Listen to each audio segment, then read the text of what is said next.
ನಮಸ್ಕಾರ ಭಕ್ತರೇ, ಇವತ್ತು ಸಿದ್ಧಿಯೋಗದ ಏಕಾದಶಿ. ಈ ಏಕಾದಶಿಯ ಹೆಸರು ಅಜಾ ಏಕಾದಶಿ. ಈ ಏಕಾದಶಿಯ ಹೆಸರು ಅಜಾ ಏಕಾದಶಿ ಏಕೆ ಎಂದರೆ ಈ ಏಕಾದಶಿ ಹುಟ್ಟದೇ ಇರುವ ಮಗುವ ರೀತಿ ಪವಿತ್ರ ಅಥವಾ ಶುದ್ಧ ಮಾಡುತ್ತದೆ. ಅಂದರೆ ಮನುಷ್ಯರನ್ನು ಪಾಪದಿಂದ ಮುಕ್ತ ಮಾಡುತ್ತದೆ. ಹಾಗಾಗಿ ಈ ಏಕಾದಶಿಯ ಹೆಸರು ಅಜಾ ಏಕಾದಶಿ. ಈ ಶಕ್ತಿಶಾಲಿ ಏಕಾದಶಿಯ ದಿನ ನಾವು ಒಂದು ಶಕ್ತಿಶಾಲಿ ವೆಂಕಟೇಶ್ವರ ದೇವರ ಮಂತ್ರವನ್ನು ಕೇಳೋಣ. ಈ ಮಂತ್ರವನ್ನು ಮಾರ್ಕಂಡೇಯ ಮುನಿಗಳು ಹೇಳಿರುವುದು ಮತ್ತು ಈ ಮಂತ್ರದ ಹೆಸರು ಶ್ರೀ ವೆಂಕಟೇಶ್ವರ ವಜ್ರ ಕವಚ ಮಂತ್ರ. ಈ ಮಂತ್ರವನ್ನು ಭಕ್ತಿಯಿಂದ ಪೂರ್ತಿ 108 ಸರ್ತಿ ಕೇಳಿದರೆ ಸಮಸ್ತ ಸನ್ಮಂಗಳ ಫಲಗಳು ಪ್ರಾಪ್ತಿಯಾಗುತ್ತವೆ. ಅತಿ ಶೀಘ್ರದಲ್ಲಿ ಸಕಲ ಕಾರ್ಯ ಸಿದ್ಧಿಯಾಗುತ್ತದೆ. ಸಮಸ್ತ ಪಾಪರಾಶಿಗಳು ನಾಶವಾಗುತ್ತವೆ ಮತ್ತು ಸರ್ವ ಕಷ್ಟಗಳು ದೂರವಾಗುತ್ತವೆ. ಇಂದಿನ ಭಗವದ್ಗೀತೆಯ ಜ್ಞಾನ ಹೀಗಿದೆ. ಸರ್ವಸ್ಯ ಚಾಹಂ ಹೃದಯ ಸನ್ನಿವಿಷ್ಟೋ ಮತ್ತಃ ಸ್ಮೃತಿ ಜ್ಞಾನಮಪೋಹನಂ ಚ ವೇದೈಶ್ಚ ಸರ್ವೈರಹಮೇವ ವೇದ್ಯೋ ವೇದಾಂತ ಕೃದ್ವೇದ ವಿದೇವ ಚಾಹಂ. ಈ ಶ್ಲೋಕದ ಅರ್ಥ ಹೀಗಿದೆ: ಎಲ್ಲರ ಹೃದಯಗಳಲ್ಲಿ ಅಧಿಷ್ಠಿತನಾಗಿರುವವನು ನಾನು. ಸ್ಮೃತಿ ಅಂದರೆ ಎಚ್ಚರ, ಜ್ಞಾನ ಹಾಗೂ ವಿಸ್ಮರಣಗಳು ನನ್ನಿಂದವೇ ಪ್ರಾಪ್ತವಾಗುವವು. ಎಲ್ಲ ವೇದಗಳಿಂದ ತಿಳಿಯತಕ್ಕವನು ಅಂದರೆ ವೇದ್ಯನು ನಾನೇ. ವೇದಾಂತ ಕರ್ತೃವು ವೇದವಿದನು ನಾನೇ ಎಂದು. ಭಕ್ತರೇ, ನೀವು ಚಾನಲಿಗೆ ಹೊಸದಾಗಿ ಬಂದಿದ್ದರೆ ಚಾನಲ್ ಅನ್ನು ಸಬ್ಸ್ಕ್ರೈಬ್ ಮಾಡಿ, ಹತ್ತಿರ ಇರುವ ಬೆಲ್ ಬಟನ್ ಅನ್ನು ಒತ್ತಿ. ಮಂತ್ರ ಕೇಳುವಾಗ ಕಾಪಾಡಿ ದೇವರೇ ಎಂದು ಕಮೆಂಟ್ ಮಾಡಿ ಮತ್ತು ವಿಡಿಯೋಗೆ ಲೈಕ್ ಮಾಡಿ. ಭಕ್ತರೇ, ಕಣ್ಣು ಮುಚ್ಚಿ ಮಂತ್ರವನ್ನು ಪೂರ್ತಿ 108 ಸರ್ತಿ ಕೇಳಿ. ಸರ್ವತ್ರ ಸರ್ವಕಾಲೇಷು ಮಂಗಾಂಬಾಜಾನಿರೀಶ್ವರಃ ಪಾಲಯೇನ್ ಮಾಂ ಸದಾ ಕರ್ಮ ಸಾಫಲ್ಯಂ ನಃ ಪ್ರಯಚ್ಛತು. ಸರ್ವತ್ರ ಸರ್ವಕಾಲೇಷು ಮಂಗಾಂಬಾಜಾನಿರೀಶ್ವರಃ ಪಾಲಯೇನ್ ಮಾಂ ಸದಾ ಕರ್ಮ ಸಾಫಲ್ಯಂ ನಃ ಪ್ರಯಚ್ಛತು. ಸರ್ವತ್ರ ಸರ್ವಕಾಲೇಷು ಮಂಗಾಂಬಾಜಾನಿರೀಶ್ವರಃ ಪಾಲಯೇನ್ ಮಾಂ ಸದಾ ಕರ್ಮ ಸಾಫಲ್ಯಂ ನಃ ಪ್ರಯಚ್ಛತು. ಸರ್ವತ್ರ ಸರ್ವಕಾಲೇಷು ಮಂಗಾಂಬಾಜಾನಿರೀಶ್ವರಃ ಪಾಲಯೇನ್ ಮಾಂ ಸದಾ ಕರ್ಮ ಸಾಫಲ್ಯಂ ನಃ ಪ್ರಯಚ್ಛತು. ಸರ್ವತ್ರ ಸರ್ವಕಾಲೇಷು ಮಂಗಾಂಬಾಜಾನಿರೀಶ್ವರಃ ಪಾಲಯೇನ್ ಮಾಂ ಸದಾ ಕರ್ಮ ಸಾಫಲ್ಯಂ ನಃ ಪ್ರಯಚ್ಛತು.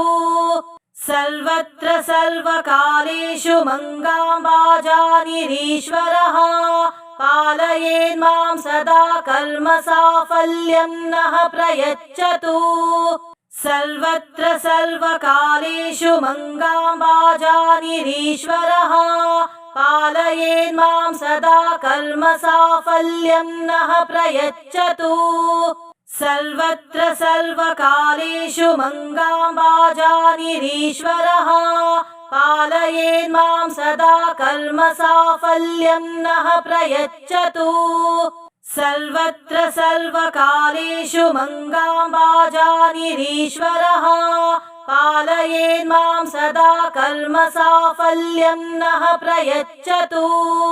ಸರ್ವತ್ರ ಸರ್ವಕಾಲೇಷು ಮಂಗಾಂಬಾಜಾನಿರೀಶ್ವರಃ ಪಾಲಯೇನ್ ಮಾಂ ಸದಾ ಕರ್ಮ ಸಾಫಲ್ಯಂ ನಃ ಪ್ರಯಚ್ಛತು. ಸರ್ವತ್ರ ಸರ್ವಕಾಲೇಷು ಮಂಗಾಂಬಾಜಾನಿರೀಶ್ವರಃ ಪಾಲಯೇನ್ ಮಾಂ ಸದಾ ಕರ್ಮ ಸಾಫಲ್ಯಂ ನಃ ಪ್ರಯಚ್ಛತು. ಸರ್ವತ್ರ ಸರ್ವಕಾಲೇಷು ಮಂಗಾಂಬಾಜಾನಿರೀಶ್ವರಃ ಪಾಲಯೇನ್ ಮಾಂ ಸದಾ ಕರ್ಮ ಸಾಫಲ್ಯಂ ನಃ ಪ್ರಯಚ್ಛತು. ಸರ್ವತ್ರ ಸರ್ವಕಾಲೇಷು ಮಂಗಾಂಬಾಜಾನಿರೀಶ್ವರಃ ಪಾಲಯೇನ್ ಮಾಂ ಸದಾ ಕರ್ಮ ಸಾಫಲ್ಯಂ ನಃ ಪ್ರಯಚ್ಛತು. सर्वत्र सर्वकालेषु मङ्गाम्बाजानिरीश्वरः पालयेन्मां सदा कर्मसाफल्यं नः प्रयच्छतु सर्वत्र सर्वकालेषु मङ्गाम्बाजानिरीश्वरः पालयेन्मां सदा कर्मसाफल्यं नः प्रयच्छतु सर्वत्र सर्वकालेषु मङ्गाम्बाजानिरीश्वरः पालयेन्मां सदा कर्मसाफल्यं नः प्रयच्छतु सर्वत्र सर्वकालेषु मङ्गाम्बाजानिरीश्वरः पालयेन्मां सदा कर्मसाफल्यं नः प्रयच्छतु सर्वत्र सर्वकालेषु मङ्गाम्बाजानिरीश्वरः पालयेन्मां सदा कर्मसाफल्यं नः प्रयच्छतु सर्वत्र सर्वकालेषु मङ्गाम्बाजानिरीश्वरः पालयेन्मां सदा कर्मसाफल्यं नः प्रयच्छतु सर्वत्र सर्वकालेषु मङ्गाम्बाजानिरीश्वरः पालयेन्मां सदा कर्मसाफल्यं नः प्रयच्छतु सर्वत्र सर्वकालेषु मङ्गाम्बाजानिरीश्वरः पालयेन्मां सदा कर्मसाफल्यं नः प्रयच्छतु सर्वत्र सर्वकालेषु मङ्गाम्बाजानिरीश्वरः पालयेन्मां सदा कर्मसाफल्यं नः प्रयच्छतु सर्वत्र सर्वकालेषु मङ्गाम्बाजानिरीश्वरः पालयेन्मां सदा कर्मसाफल्यं नः प्रयच्छतु सर्वत्र सर्वकालेषु मङ्गाम्बाजानिरीश्वरः पालयेन्मां सदा कर्मसाफल्यं नः प्रयच्छतु सर्वत्र सर्वकालेषु मङ्गाम्बाजानिरीश्वरः पालयेन्मां सदा कर्मसाफल्यं नः प्रयच्छतु सर्वत्र सर्वकालेषु मङ्गाम्बाजानिरीश्वरः पालयेन्मां सदा कर्मसाफल्यं नः प्रयच्छतु सर्वत्र सर्वकालेषु मङ्गाम्बाजानिरीश्वरः पालयेन्मां सदा कर्मसाफल्यं नः प्रयच्छतु सर्वत्र सर्वकालेषु मङ्गाम्बाजानिरीश्वरः पालयेन्मां सदा कर्मसाफल्यं नः प्रयच्छतु सर्वत्र सर्वकालेषु मङ्गाम्बाजानिरीश्वरः पालयेन्मां सदा कर्मसाफल्यं नः प्रयच्छतु सर्वत्र सर्वकालेषु मङ्गाम्बाजानिरीश्वरः पालयेन्मां सदा कर्मसाफल्यं नः प्रयच्छतु सर्वत्र सर्वकालेषु मङ्गाम्बाजानिरीश्वरः पालयेन्मां सदा कर्मसाफल्यं नः प्रयच्छतु सर्वत्र सर्वकालेषु मङ्गाम्बाजानिरीश्वरः पालयेन्मां सदा कर्मसाफल्यं नः प्रयच्छतु सर्वत्र सर्वकालेषु मङ्गाम्बाजानिरीश्वरः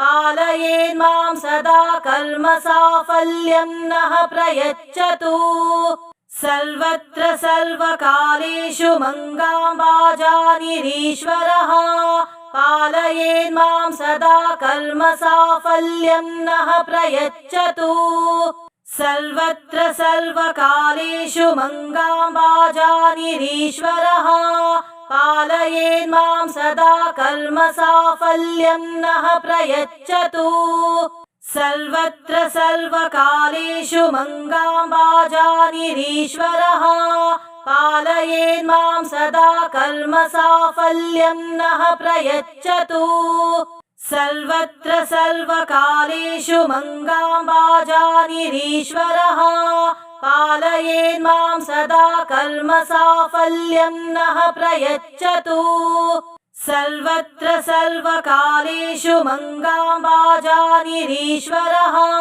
पालयेन्मां सदा कर्मसाफल्यं नः प्रयच्छतु सर्वत्र सर्वकालेषु मङ्गाम्बाजानिरीश्वरः पालयेन्मां सदा कर्मसाफल्यं नः प्रयच्छतु सर्वत्र सर्वकालेषु मङ्गाम्बाजानिरीश्वरः पालयेन्मां सदा कर्मसाफल्यं नः प्रयच्छतु सर्वत्र सर्वकालेषु मङ्गाम्बाजानिरीश्वरः पालयेन्मां सदा कर्मसाफल्यं नः प्रयच्छतु सर्वत्र सर्वकालेषु मङ्गाम्बाजानिरीश्वरः पालयेन्मां सदा कर्मसाफल्यं नः प्रयच्छतु सर्वत्र सर्वकालेषु मङ्गाम्बाजानिरीश्वरः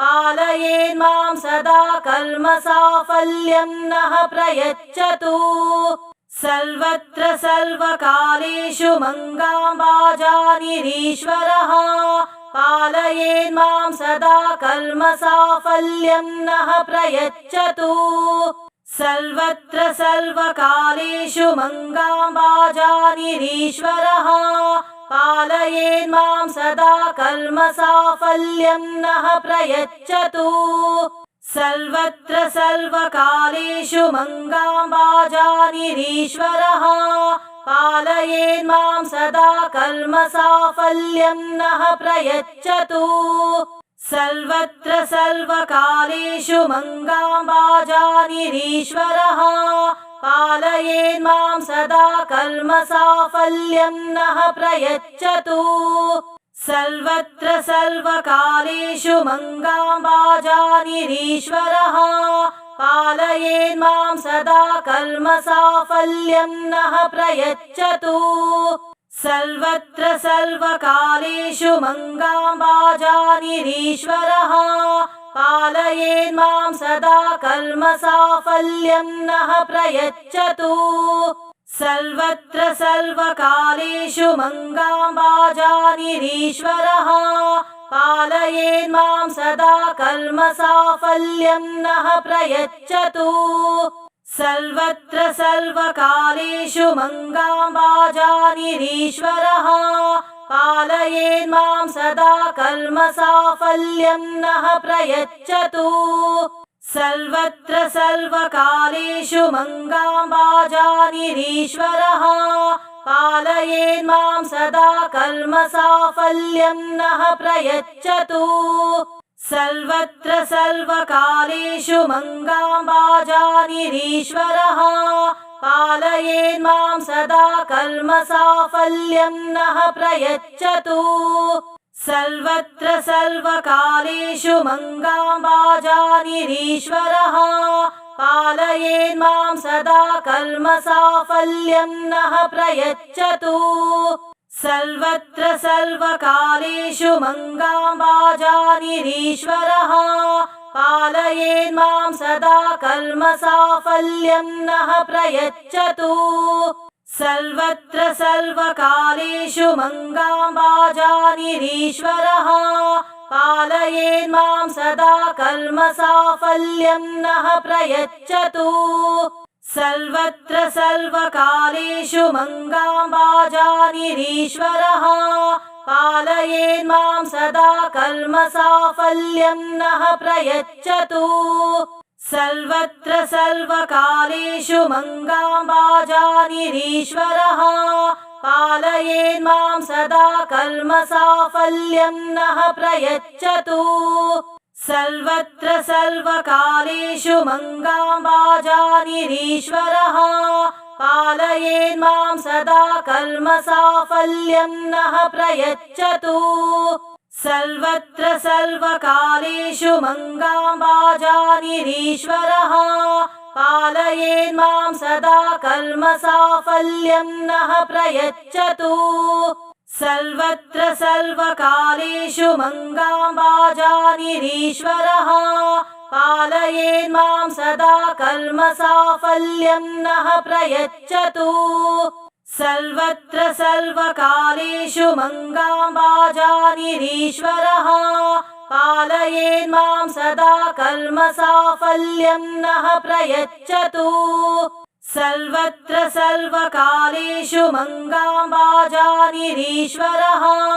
पालयेन्मां सदा कर्मसाफल्यं नः प्रयच्छतु सर्वत्र सर्वकालेषु मङ्गाम्बाजानिरीश्वरः पालयेन्मां सदा कर्मसाफल्यं नः प्रयच्छतु सर्वत्र सर्वकालेषु मङ्गाम्बाजानिरीश्वरः पालयेन्मां सदा कर्मसाफल्यं नः प्रयच्छतु सर्वत्र सर्वकालेषु मङ्गाम्बाजानिरीश्वरः पालयेन्मां सदा कर्मसाफल्यं नः प्रयच्छतु सर्वत्र सर्वकालेषु मङ्गाम्बाजानिरीश्वरः पालयेन्मां सदा कर्मसाफल्यं नः प्रयच्छतु सर्वत्र सर्वकालेषु मङ्गाम्बाजानिरीश्वरः पालयेन्मां सदा कर्मसाफल्यं नः प्रयच्छतु सर्वत्र सर्वकालेषु मङ्गाम्बाजानिरीश्वरः पालयेन्मां सदा कर्मसाफल्यं नः प्रयच्छतु सर्वत्र सर्वकालेषु मङ्गाम्बाजानिरीश्वरः पालयेन्मां सदा कर्मसाफल्यं नः प्रयच्छतु सर्वत्र सर्वकालेषु मङ्गाम्बाजानिरीश्वरः पालयेन्मां सदा कर्मसाफल्यं नः प्रयच्छतु सर्वत्र सर्वकालेषु मङ्गाम्बाजानिरीश्वरः पालयेन्मां सदा कर्मसाफल्यं नः प्रयच्छतु सर्वत्र सर्वकालेषु मङ्गाम्बाजानिरीश्वरः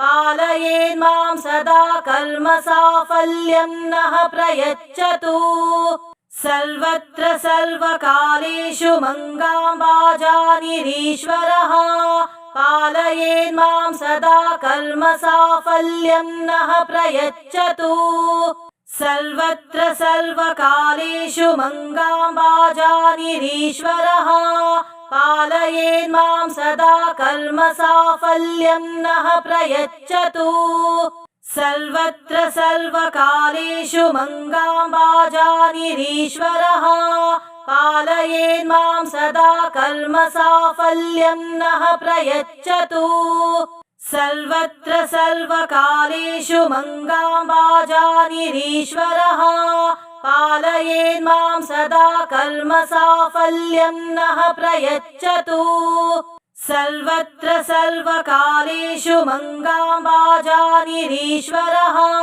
पालयेन्मां सदा कर्मसाफल्यं नः प्रयच्छतु सर्वत्र सर्वकालेषु मङ्गाम्बाजानिरीश्वरः पालयेन्मां सदा कर्मसाफल्यं नः प्रयच्छतु सर्वत्र सर्वकालेषु मङ्गाम्बाजानिरीश्वरः पालयेन्मां सदा कर्मसाफल्यं नः प्रयच्छतु सर्वत्र सर्वकालेषु मङ्गाम्बाजानिरीश्वरः पालयेन्मां सदा कर्मसाफल्यं नः प्रयच्छतु सर्वत्र सर्वकालेषु मङ्गाम्बाजानिरीश्वरः पालयेन्मां सदा कर्मसाफल्यं नः प्रयच्छतु सर्वत्र सर्वकालेषु मङ्गाम्बाजानिरीश्वरः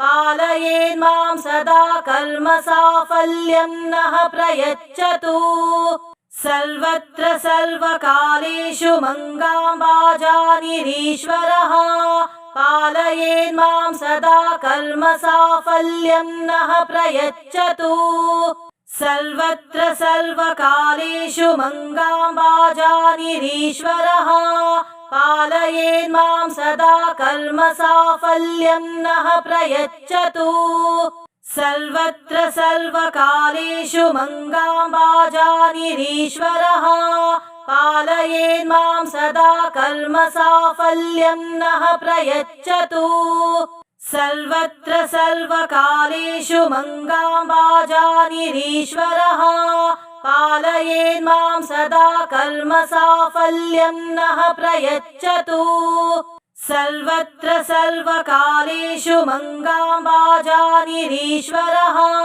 पालयेन्मां सदा कर्मसाफल्यं नः प्रयच्छतु सर्वत्र सर्वकालेषु मङ्गाम्बाजानिरीश्वरः पालयेन्मां सदा कर्मसाफल्यं नः प्रयच्छतु सर्वत्र सर्वकालेषु मङ्गाम्बाजानिरीश्वरः पालयेन्मां सदा कर्मसाफल्यं नः प्रयच्छतु सर्वत्र सर्वकालेषु मङ्गाम्बाजानिरीश्वरः पालयेन्मां सदा कर्मसाफल्यं नः प्रयच्छतु सर्वत्र सर्वकालेषु मङ्गाम्बाजानिरीश्वरः पालयेन्मां सदा कर्मसाफल्यं नः प्रयच्छतु सर्वत्र सर्वकालेषु मङ्गाम्बाजानिरीश्वरः पालयेन्मां सदा कर्मसाफल्यं नः प्रयच्छतु सर्वत्र सर्वकालेषु मङ्गाम्बाजानिरीश्वरः पालयेन्मां सदा कर्मसाफल्यं नः प्रयच्छतु सर्वत्र सर्वकालेषु मङ्गाम्बाजानिरीश्वरः पालयेन्मां सदा कर्मसाफल्यं नः प्रयच्छतु सर्वत्र सर्वकालेषु मङ्गाम्बाजानिरीश्वरः पालयेन्मां सदा कर्मसाफल्यं नः प्रयच्छतु सर्वत्र सर्वकालेषु मङ्गाम्बाजानिरीश्वरः पालयेन्मां सदा कर्मसाफल्यं नः प्रयच्छतु सर्वत्र सर्वकालेषु मङ्गाम्बाजानिरीश्वरः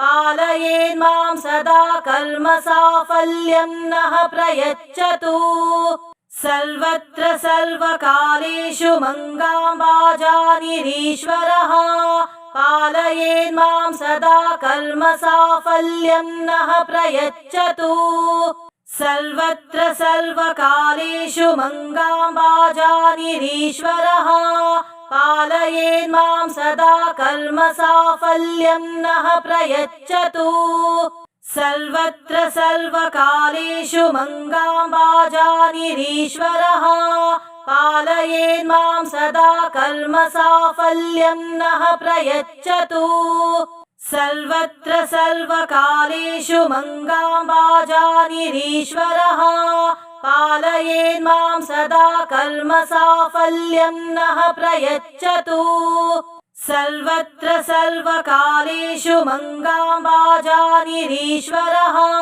पालयेन्मां सदा कर्मसाफल्यं नः प्रयच्छतु सर्वत्र सर्वकालेषु मङ्गाम्बाजानिरीश्वरः पालयेन्मां सदा कर्मसाफल्यं नः प्रयच्छतु सर्वत्र सर्वकालेषु मङ्गाम्बाजानिरीश्वरः पालयेन्मां सदा कर्मसाफल्यं नः प्रयच्छतु सर्वत्र सर्वकालेषु मङ्गाम्बाजानिरीश्वरः पालयेन्मां सदा कर्मसाफल्यं नः प्रयच्छतु सर्वत्र सर्वकालेषु मङ्गाम्बाजानिरीश्वरः पालयेन्मां सदा कर्मसाफल्यं नः प्रयच्छतु सर्वत्र सर्वकालेषु मंगाम्बाजानिरीश्वरः पालयेन्मां सदा कर्म साफल्यं नः प्रयच्छतु।